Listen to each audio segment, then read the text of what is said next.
Soalan tambahan. Ya, silakan. Terima kasih yang Tan Sri Yang Di-Pertua. Saban tahun kita melihat agensi di bawah kerajaan seperti Giat Mara, IKBM dan juga Mitra serta juga vocational, technical dan vocational mengeluarkan pelatih-pelatih gunting rambut, subsektor gunting rambut. Tetapi akhirnya subsektor inilah yang menghadapi masalah di dalam negara kita, itu gunting rambut, menandan. Jadi apakah langkah-langkah kementerian untuk membantu mereka-mereka ini yang keluar daripada skill teknikal tapi mereka tidak ada peluang untuk berniaga sendiri. Dan kementerian harus melihat perkara ini satu kepentingan subsektor gunting rambut ni. Saya mohon supaya pihak kerajaan membantu pelatih-pelatih yang keluar daripada agensi-agensi kerajaan ini. Selain daripada mereka mahir, tetapi mereka tidak ada tempat untuk membuka bisnes sendiri. Okey, terima kasih Yang Berhormat Senator.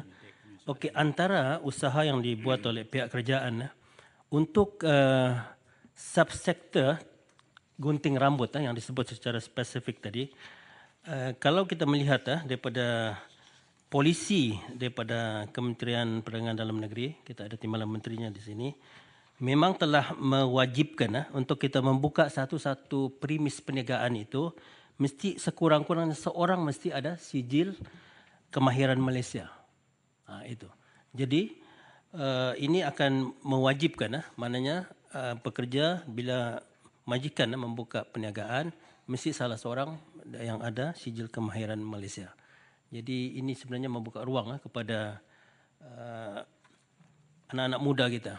Dan Tan Sri Speaker, Yang Tan Sri Speaker, saya ingin maklumkan ini kehebatan kita anak-anak muda Malaysia ini.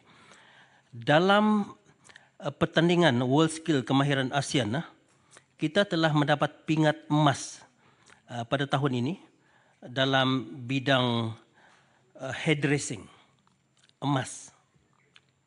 Okey. Dan juga baru-baru ini peserta yang sama yang menang peringkat ASEAN juga menang di peringkat Abu Dhabi. Di peringkat Asia di Abu Dhabi.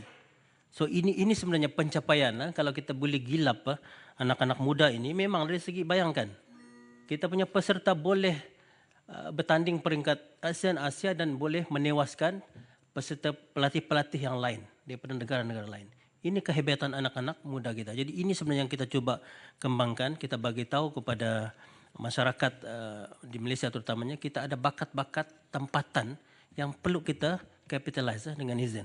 Jadi ini sayang sebenarnya. Kita ada anak-anak yang hebat tetapi tidak mendapat ruang. Tapi itulah kita sedang cuba mengangkat imej TVET ini dan juga kita pastikan polisi-polisi kerajaan akan dapat memastikan mereka mendapat tempat yang bersesuaian di sektor yang berkaitan. Okey, terima kasih. Betul Yang Berhormat. Tuan Yang Di-Pertua, mohon soalan tambahan. Silakan. Okey, saya lihat Tuan Yang Di-Pertua, terima kasih. Saya lihat sektor perkhidmatan yang berkaitan di sini adalah tukang gunting rambut, pekerja tekstil dan tukang emas. Susah mana nak latih orang Malaysia untuk mengambil alih tugas-tugas ini, perkhidmatan ini. Dan satu, yang kedua, bila kerajaan akan memberi cut off daripada mengaji orang asing untuk menanggung perkhidmatan ini. Terima kasih. Terima kasih Yang Berhormat Senator. Tan Sri Yang Di-Pertua, sebenarnya permintaan yang kita luluskan yang one off ini hanya melibatkan masyarakat India sahaja. Yang lain itu masih sektornya masih terbuka. Cuma ini atas permintaan daripada wakil perindustrian India. Jadi ini yang kita sudah luluskan dan diharap dia tidak menjejaskanlah sektor-sektor yang lain. Tapi maknanya yang ini khusus untuk masyarakat India, tetapi untuk sektor-sektor lain, anak-anak muda yang lain, memang kita akan cuba kembangkan bakatnya sebab ini melibatkan seluruh klien pengguna yang tukang gunting rambut melibatkan masyarakat Malaysia.